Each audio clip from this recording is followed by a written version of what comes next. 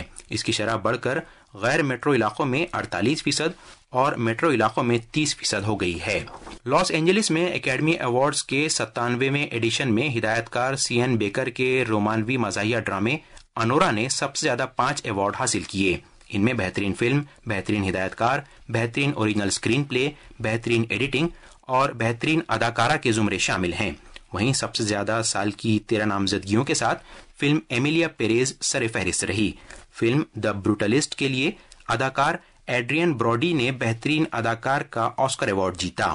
وہیں انورا کے لیے مائکی میڈیسن نے بہترین اداکارہ کا انعام اپنے نام کیا۔ اسی طرح فلم ریئل پین کے لیے کیرن کلکن کو بہترین معاون اداکار کے آسکر ایوارڈ سے نوازا گیا۔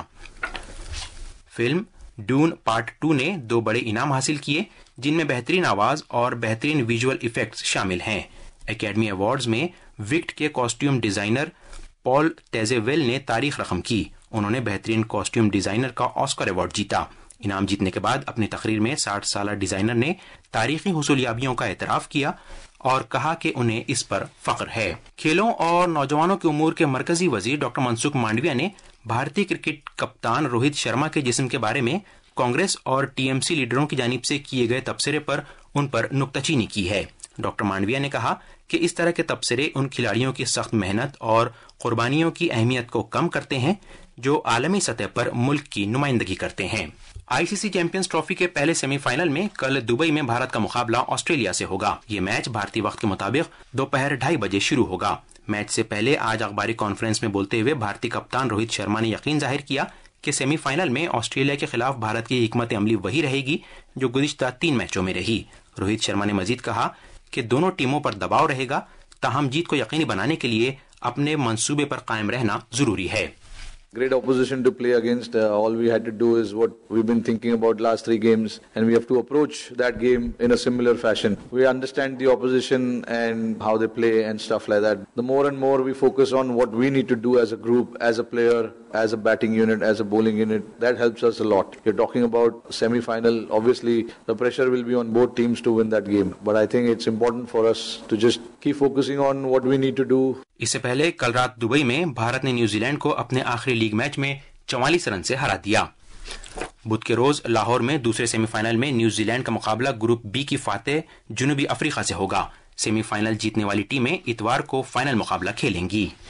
اور آخر میں خاص خبریں ایک بار پھر۔ صدر جمہوریہ دروپدی مرمو نے اعلیٰ تعلیمی اداروں پر زور دیا ہے کہ وہ مصنوعی ذہانت کے شعبے میں نئے اقدامات کریں۔ وزیراعظم نریندر مودی نے وائلڈ لائف کے تحفظ اور بندوبست کے لیے روایتی علم اور مصنوعی ذہانت کے بڑے پیمانے پر استعمال کے لیے زور دیا ہے۔ دریائی ڈولفن سے متعلق اب تک کے پہلے جائزہ رپورٹ میں کہا گیا ہے کہ بھارت میں 6300 سے زیادہ دریائی ڈولفنز ہیں۔ حکومت نے Indian railway finance corporation IRFC اور Indian railway catering and tourism corporation IRCTC کو نورتن کمپنی کا درجہ دیا ہے۔